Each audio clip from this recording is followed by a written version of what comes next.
Draft your LCS team and earn money. Alpha Draft. Utilize that double lifesteal sort of item combination and really keeping himself alive in these fights. But we are into Champion Select here, and MLXG is going to get targeted with a Lee Sin ban first up from OMG. That is very different. Lysandra Cassidy, not so much. Yeah, the MLXG Lee Sin has been very impressive, been very assertive in the early game. King's strength is usually around the early game. It probably wasn't going to be the cacao flavor of Lee Sin we've seen recently, which has been more farming up to 6. Yeah. MLXG likes to poke his head out early, get his lanes going. King's all about the early game, so ban out one of their cornerstones of that strategy. Yeah, and actually Kalista going to be banned away from Uzi here. Uzi only had one chance to play her so far, but not going to have another one in this particular game, as Rek'Sai going to be taken off the board as well. Has seen some nerfs, so interesting to see the Rek'Sai ban coming through, and it could be just aimed at MLXG because he's a fantastic Rek'Sai player. Haven't actually seen it myself because she spends a lot of her time on the ban list. And maybe this is just kind of a gauntlet being thrown into MLXG. He's kind of had a lot of Lee Sin games this season. Obviously shown some proficiency on the Rek'Sai. Going deeper into the champion pool out of someone who's been so consistent, that leaves the Nidalee open. The one Nidalee jungle we've seen struggled. Pawn actually on the mid Nidalee did very, very well. But Loveling, this is a guy who always adapts to the jungle meta. We remember the days of the jungle Yorick and all his other innovative picks. I have to think this is going to be Loveling trying his hand on the Yorick jungle, the Nidalee jungle. Oh, if only it was Yorick jungle. Sadly I'm one of those not. few people that actually likes Yorick. I'm sorry, everyone who I've alienated by saying just that. Sky is going to be hovering over the Rumble pick, of course, still incredibly strong. Taking it away from Going, also a fantastic idea, but I am really excited about seeing this Nidalee jungle pick actually work out to what her strengths are, because she's fantastic in those counter jungling situations, can move around the map really quickly with her passive, so look to see her trying to get in amongst everything and mess things up, because we haven't yet seen that style of Nidalee jungle happening yet, and it is going to be the Rumble locked in and Thresh taken away as well in the hands of Lame. Yeah, it's worth noting here that it was Sky's Rumble that was really something new that we saw in King's last series, and he wrecked on it. He was excellent. He was very consistent with his equalizer use there. And we come back to the Nidalee pick. Of course, we have to mention it is a flex pick. We're not 100% sure that we can expect it in the jungle, but everything I know about Loveling as a player suggests to me that it is going to be that Nidalee jungle. I'd be excited to see it if it does come through. Morgana is the hover here, but they are going to switch over at the last minute to the Maokai. Going, actually opting into the Maokai Rumble matchup, and I find that interesting. Rumble tends to have a pretty decent time up there. I agree. I mean, in certain 1v1 situation, Maokai can do capably, but he does struggle, especially in the early levels, to that Rumble damage. And the instant lock of Draven. Oh my goodness. So we've had many conversations about Sivir pick punishment here in amongst the casters ourselves, and yeah, Draven I think definitely does well in this matchup, as Crystal has demonstrated, but just in general, he is such a bully in that lane, and man, Wushin just straight up there, straight there. I'm just locking that one straight in, and Vi going to be taken off the board here as well, so going to remove that option for really getting on top of this Draven, which I really like. And Uzi, there were times in the drafting phases last week where it looked like he needed to play the utility carry. He needed to play the Sivers of the world, and relied on the Vayne. I mean, went one for one with that pick, but looked like they would have closed out easier series with the Sivir pickup. Now he finally locks in the Sivir and is preyed upon by Wushin here with the Draven lock. We've just seen Imp and LGD successfully navigate around a Draven. The facility never got going.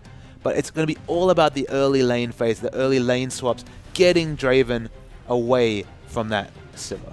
Yeah, and one thing that's fantastic for this Draven comp coming through here is just King's general playstyle, and the fact that Liam is fantastic at vision control, especially early on. So able to protect that Draven, who is otherwise relatively gankable here. But if it is going to be Loveling on Nidalee here, not a lot of pressure apart from those high damage spears. Atlas, it's not going to be a Loveling on Nidalee. Oh, what? That's a Hecarim. Yeah, but that could be a Hecarim in the top lane. That could be a Hecarim anywhere. I'm even wrong. I've been doubly fooled here. Look at that. We'll have to switch seats, I think. I'm going to have to chuck myself on the analyst desk. I'm going to wait, though, because that's a Maokai support. What is going on? Ladies and gentlemen, OMG have confused all of us yet again. That is it's going through. Okay, you guys can't see on the screen. It has counted down and we are going to have Low on Maokai support. Okay, so Maokai has got a lot of CC. He has a 20% damage reduction. He can push waves, but that was the last place I thought Maokai was going. I thought the true 8 Maokai mid was more likely than what we ended up with. Yeah. In fact, Cheese from the OPL, fantastic Maokai mid player, but I have not seen Maokai in the support role for quite some time. And when he first came out, I decided to do that. It didn't work out very well for me, but Low, of course, a much higher caliber player, and next to Uzi as well, they're going to have a lot of lockdown with that Twisted Advance early on, but you have to think that they want to fight with these two champions, because Maokai, what else is he going to do? Poke with saplings? Yeah, Maokai's an all-in support, much like Leona, you'd have to think. Goes in with Twisted Advance, potentially could be flashed into a turret, and of course won't have the same base stats or tanky stats that they would have in another role. I think it's not the worst laning pickup. It's a very aggressive pickup. It's the sort of thing you'd probably want to lane swap given the situation, as I see you sort of losing your mind at this Maokai lock-in. I know it's late, Alice. It's been a long day, but this is definitely something from OMG. Not since the days of Alan's support LeBlanc, of course, now Loveling.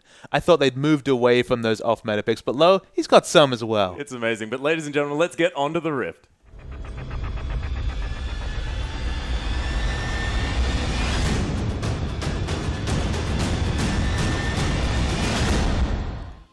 And here we are, ladies and gentlemen, with OMG taking on King. For our first game, OMG are going to be on the blue side and aggressively invading already into King's side of the map. And I didn't have something in my eye. That is actually a support Maokai. It is a support Maokai. Of course, at level 1, has a lot of strength if you pick up the saplings for early scouting. So I do like that the 35-second, maybe 40-second saplings, very good for early vision. Of course, has CC options between the Q and W, so very flexible at level 1. But it's actually going to be the Hecarim top. The Hecarim top we saw in Game 1 certainly didn't work out. It's not the Ignite teleport Hecarim top, No. so I do like this extra safety of the flash, but patch 5.2 is here, and Hecarim has certainly been the first breakthrough champion this patch. Yeah, Hecarim seeming to join the ranks of Aurelia, Rumble, the common picks there in the top side of the map. Of course, Maokai, very common in the support role, but also a top laner as well, Papa Smithy. Also a top laner. We see a lot of traps coming down. It's smart to invade with this jungle Nidalee because, of course, she doesn't deal very well with being invaded on early. If you can get the vertical jungling happening, the 2 buff start guaranteed, then jungle Nidalee can be very potent. And look at this. King have actually managed to get the 2v2 lane as well, sending Thresh and Draven up there to the top side. They're going to have the 1v1 Hecarim against Rumble. Not entirely sure how that one works out, but you have to think that Wushin going to be very happy laning against this Sivir early on. You see that Hecarim's already teleporting back, so we'll see if they have a very fast laning option here. They're not going to continue the jungle follow for a potential 4-man gank or a 2-buff start. Hecarim teleports to bot. Yep, it's going to be standard lanes, and when it's standard lanes and that involves Draven against Sivir, you don't like this early lane matchup for OMG. You're definitely not excited if you're Sivir, but this is Uzi as well, so you can never count him out, and he has the likes of Maokai support, and we're not entirely sure what that means. And maybe that's a big particular thing for the laning phase. matchup, though, Atlas. Maybe the fact that they have the Maokai support here changes the damage calculations, the all-in potential of Wushin and Lane. Maybe they're not sure what to expect. Oh, and the level 2 actually gets reached first here by OMG, who have shoved out this lane. Twisted Advance does come through from low. Death Sentence not going to find its mark, and I'm just so excited to see what happens up here. He does, of course, scale very well with health items, so he will be able to happily pick up the upgraded gold regeneration items right here, the face of the mountain.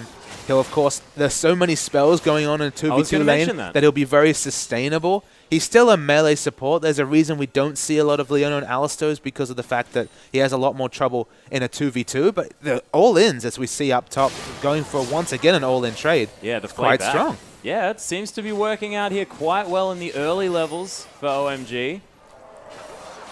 Not entirely sure. It's sort of like a Nunu support, isn't it? Sort of like heaps of sustain, but very sort of all-in and sort of pokey, throwing saplings instead of Ice Blast. I guess, you know, you have a little bit more utility. I mean, more CC and less utility than a Nunu, but I'm trying to liken it to something, and I'm honestly coming up a little bit short. I'd say just given the kits, it feels a bit like Leona in terms of the fact that it's an all-in trade when you go for it. You know, you're actually teleporting to the enemy laner with that gap close, the Twisted Advance. You have the ultimate which provides you utility rather than more lockdown. You scale well with health. It's an interesting pick, and you can even push waves with your Q and E. So it has a lot of flexible choices. We just don't see it a lot. No, we don't, but we haven't looked into the jungle here, and it has been lovely. He managed to get his blue after stealing the enemy red. His red still up here. So MLXG only to get one buff thus far, and this Vi who wants to be leveling up, wants to be rushing to that level 6, going to miss out on a big camp as Uzi gets flayed back here by Lamb. But Wushin, he's hanging really far back. He doesn't want to have too much to do with this. And Loveling hanging around, wanting to make something of it, but unable to right now. Going, getting burnt a little bit. Not going to be too worried as he's already pretty much on fire. I do like the fact that they have a strong lockdown CC to support the Nidalee damage ganks. You know, you do have the Twisted Advance here. Makes it a lot easier to hit that Nidalee Spear, get the damage and the gap closer in a gank. So actually helps in the skirmishing to have this the Maokai top. It's providing a lot of flexible options for OMG. Ooh, and Cool actually going to stop Assassin's back here. Has a massive CS advantage in the mid lane, being able to harass this Zed out early. Using that range advantage, of course, is what he is able to do as this LeBlanc, but lots of long swords now picked up from Assassin. We'll see whether he can turn it around. Yeah, all the swords. It's a skill matchup in mid lane. Of course, Assassin will struggle in the early levels just because it's a melee versus ranged matchup, and LeBlanc has a lot of instant harass. But once we see level 6 being hit on both sides, you do have a lot of cool outplay options on that Zed with the Death Mark. Yeah, you can use your Living Shadows to really dance around these fights as well. Low actually looking to go aggressive. Uzi hopping into that brush and promoting a ward to be put in by King. I mean, Draven, look, the CS is very even in what is traditionally a super one-sided matchup right here. Do you think the King are maybe as confused as we are with how this lane works, what the damage potentials are? Because, of course, players get very used to trading in lane and knowing exactly how much damage is going to come through. That might be a factor here as actually the Death Sentence to come through. There's a brilliant Dark Passage, and Low going to try and twist and advance his way out. The flash out of the way of the Vault Breaker here as well as Uzi gets played back, trying to turn it around. Wushin taking so much damage. The teleport, and there's the onslaught of shadows, and Going picks up the kill. Sky's here as well, trying to burninate everyone. MLXG going to fall down as well as Low picks up the kill. He's going to be burnt down like the tree he is though, and Sky picks up one in answer, but OMG getting the better of that trade. And during all of this in the middle, also a successful gank coming in for Loveling, the 2v2.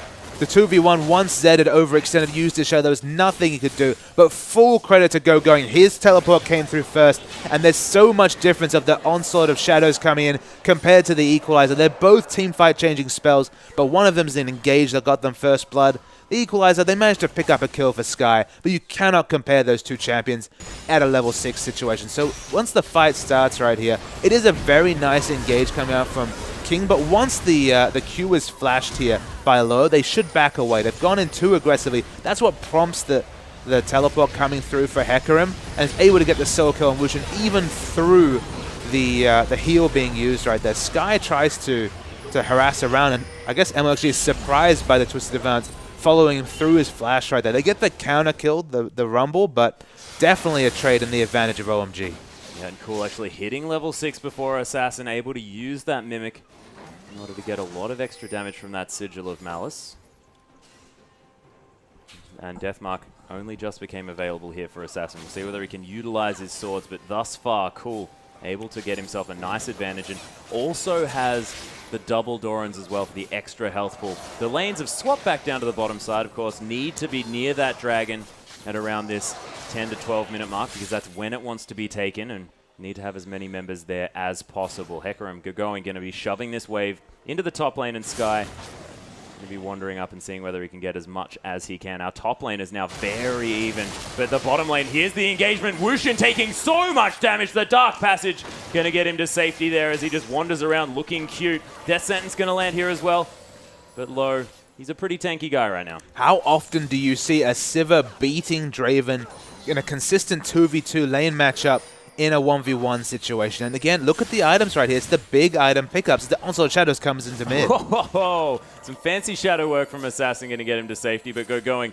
really trying to make plays on this Hecarim. It's a BF Sword Sivir against a Vamp Scepter Wushin. It's a massive advantage in trading here for Uzi. And again, the low on the Maokai pick, it's hard to say if it's the champion or, as you point out, the lack of familiarity with the champion in the support role. But whatever we can say, this combination is doing massive work for OMG. Yep, seems like OMG breaking the meta yet again, ladies and gentlemen, with Maokai support. Now going to be a permanent fixture in your solo queue games.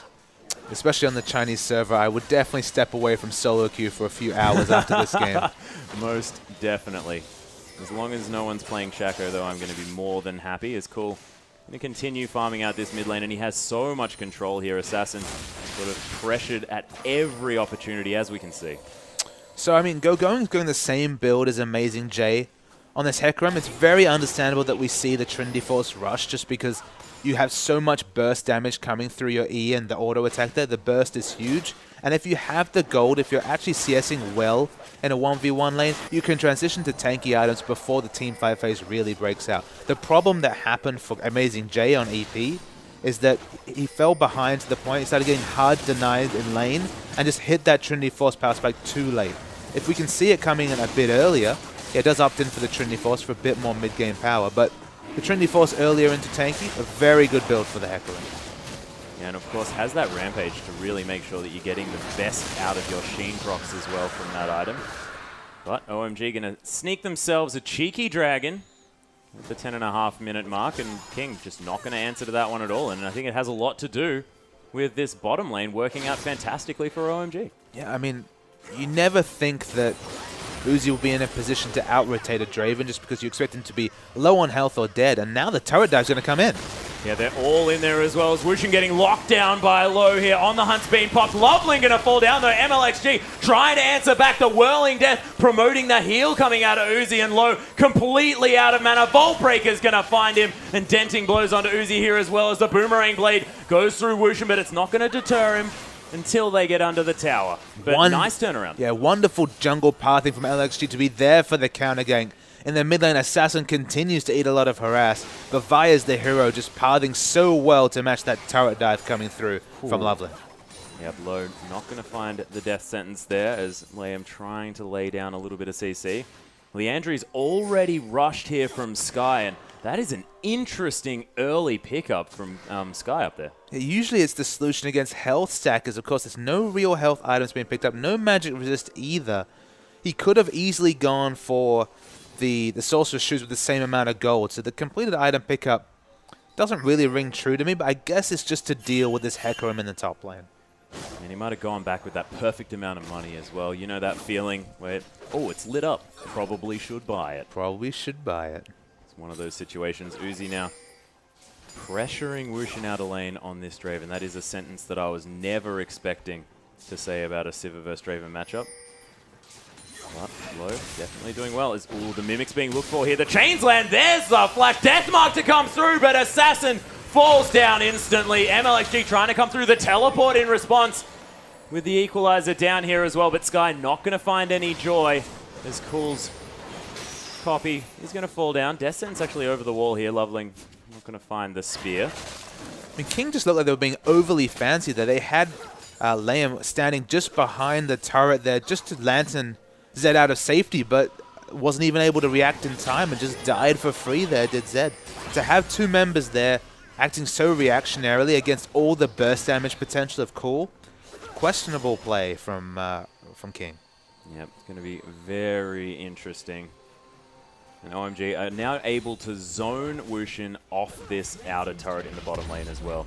So we managed to pick it up eventually, but that was a lot of creeps dead to that one, and you can see Uzi already with a level advantage, and Liam is so far behind Loveling. He's going to land a spear here. So much damage to come through. The pounce, he doesn't quite find it, but the box, not enough, and Uzi picks up a kill. 1-0 and 2 now with a gigantic CS lead.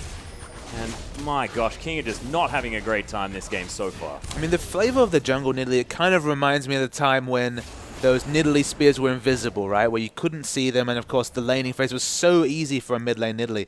It kind of feels like they're invisible when you don't have any early warning that they're even coming in. For them to come in from the fog of war and then the assassination potential coming out of the pounced Q, it's a lot of damage coming from those ganks. It's also terrifying.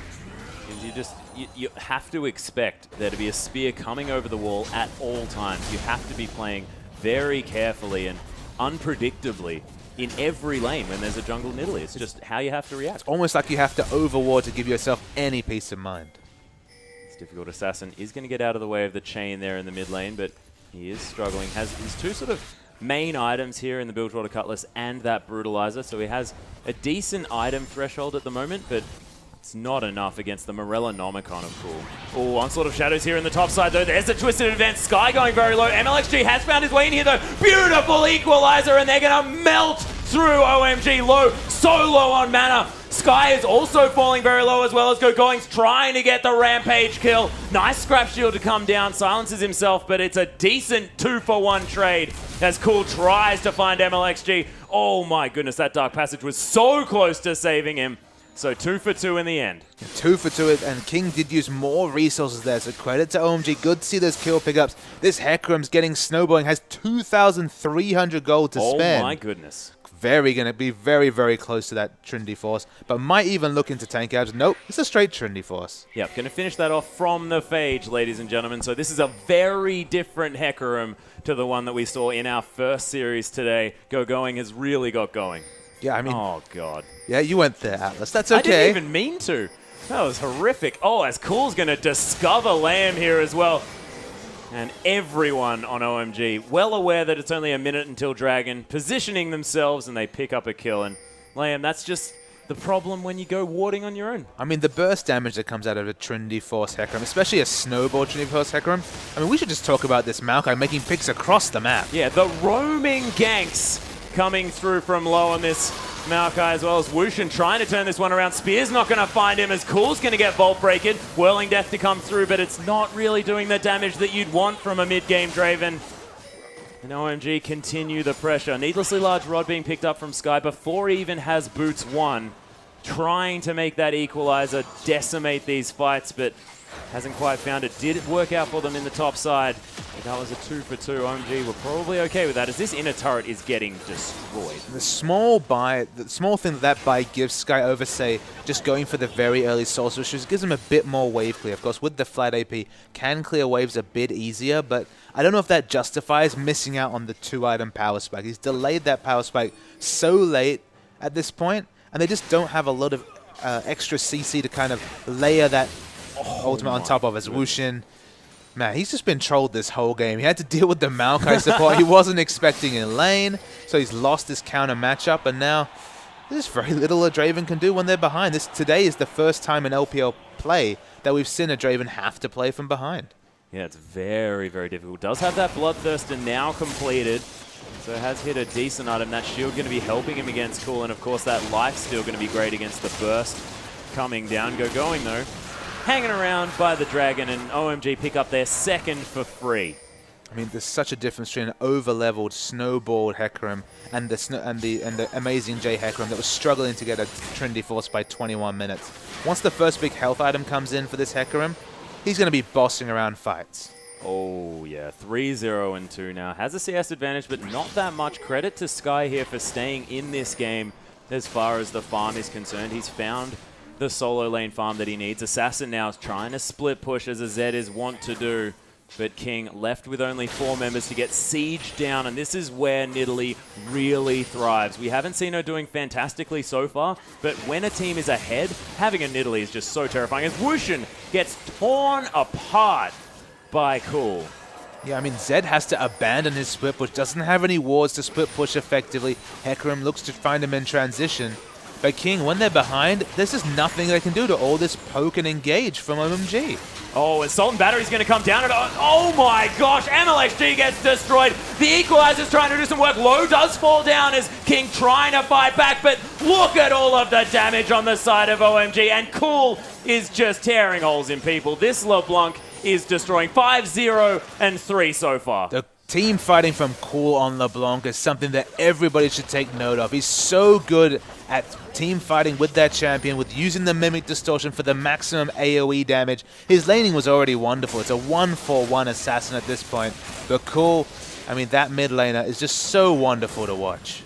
He is brilliant on this champion as well. His LeBlanc has been fantastic all throughout the LPL so far, and as we see this again. Yeah, so we see the chains initiation right there. They went for, that was the go button for MXG and the team, but the overdive comes in from going. But watch Cool in the background with the instant double kill in that fight. Cool's so on top of his mechanics, and the front line is falling to all the AP stacked on this LeBlanc.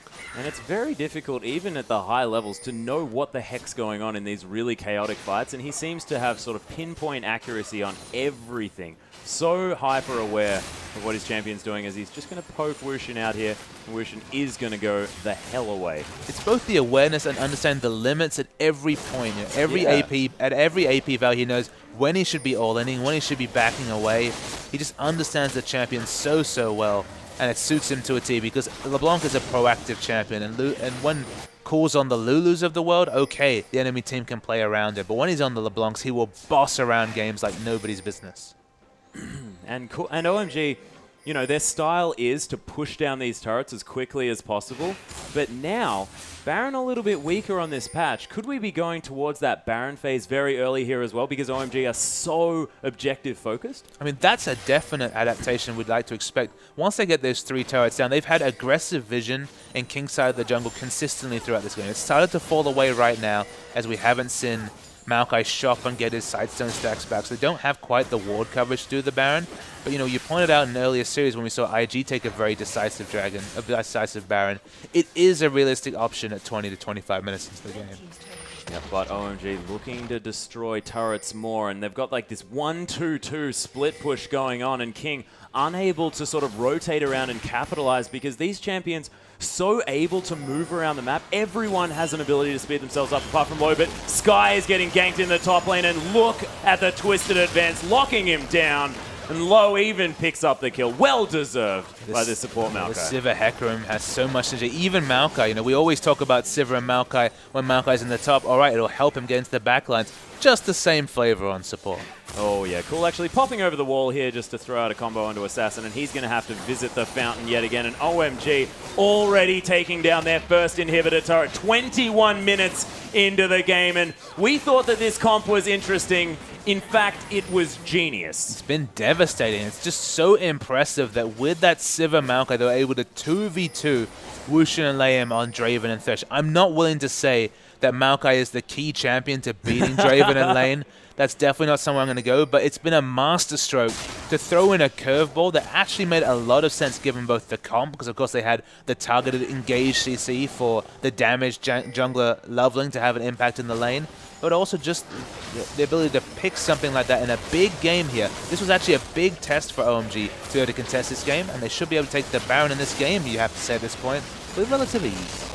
Oh yeah, easily taking that one down. Loveling going to smite that away, and a Baron buff now on a team that already has an inhibitor down. A gigantic 14,000 gold lead, 7 turrets to 0 in favor of OMG, and King, you have to think that they've just been snowballed on. It just kind of been, you know, we were aghast when we saw the picks come in. Yeah. We were like, all right, so where's that Maokai going? It ended up being the bottom lane, or in this case it was, of course, the 2v2 up top. But it's just gone so well. I have to say, Assassin's kind of been the biggest question mark to me. We were so complimentary of his Zed play, but it's really struggling. Going, just not respecting these brushes whatsoever. No fear at all. Actually manages to dodge out of the way of the Vault Breaker by accident there, as King are forced to back away. Living Shadow over the wall. There's the Onslaught of Shadows, actually. They're going in as Cool just deletes Wushin. He is no longer here. The box for the disengage, but oh wow, just the tip of the spear almost manages to land on the behind of Lamb, and going. He's not finished. He wants to fight already under Nexus turrets. No fear at all as Assassin gets destroyed as well. Cool finds that kill, and OMG are storming the base. Super Creep's already here, and they're pumped up with this Baron buff as well, and OMG, they just want to finish the game. No fear at all. Going doing so much damage to structures with those Trinity Force procs and his E running. OMG, They never took their foot off the pedal. They never even gave up a structure. Yeah, and Wushin, his whirling death is tickling OMG as this Nexus gets decimated. And OMG are back, Papa Smithy. We said slump before. In fact, I did. I'll take the credit for that. I apologize, ladies and gentlemen, because this team, that was amazing. But this is the potential of OMG. We always knew that. They haven't been losing series 0-2. That's why it's a bit early to say words like slump. But they were kind of in a strategic rut, you'd have to say. They didn't seem to really want to go for these comps, the balanced comps that have a single fact. They were happy to pick selfish picks like the Vayne pick coming out of Uzi. But now on 5.21, they just look a new team. They seem invigorated with kind of the meta and how it's shifting. Definitely the team that's used Hecarim the best, at least in the top lane. Clearlove did wonderfully well in the first game as well. But that Hecarim top, it's a scary thing to add another carry champion to Going's playbook. Yeah, and we were talking about King's ability to adapt here as well. And it's interesting that throw a curveball like this support Maokai, King just looked like they had no idea how to respond. Yeah, the Kings of the early game, the innovation Kings, were actually the ones that were throwing the curveball, and they were found wanting. Yeah, it's a little bit interesting here as we'll see what happens. But we are going to go into a quick replay and just check out how OMG went about dismantling King. And even if it was a replay of an early 2v2, it would be just fascinating to watch. But we're going to roll the tape here at 18 minutes into the game. This was where Emma actually just felt like he had to activate the go button. Going himself wants to initiate, but it's all on Cool's Mimic Distortion and Chains in the backline, taking out 2 priority targets. Team fighting with LeBlanc is a tricky thing to balance, but Cool was wonderful on this game. And I think it's a necessary ban against OMG, because if you can take Cool off these proactive playmaking champions like LeBlanc, you just open yourself up to more options. And, you know, this support Maokai as well, 14 out of 19 as far as kill participation goes as well. Low was fantastic on that champion, but I cannot wait to get into Game 2, ladies and gentlemen. So we're going to go to a quick break, but we'll be back with Game 2 very, very soon.